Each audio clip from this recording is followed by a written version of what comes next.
Ready for a change? Say goodbye to the DeepSeek with a few taps. But first, make sure to save this video for your future reference. Hello everyone, I'm Jasmine from Online Help Guide, and today I'll walk you through the process of how to install DeepSeek app. It's pretty simple and quick, so let's get started with the video. First, tap on the Google Play Store icon to launch the app. At the bottom right of the screen, tap on the search icon to bring up the search function.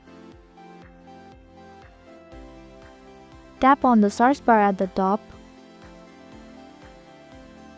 and type DeepSeek. Press the search button. Find the DeepSeek app in the search result and tap it to open the app page.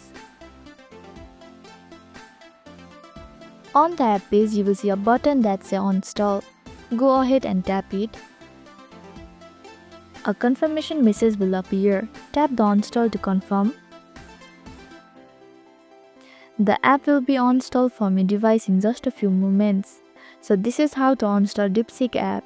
Thank you for watching Online Help Guide. I hope this video was helpful. If it was, then hit the like button and comment down if you have any questions or feedback.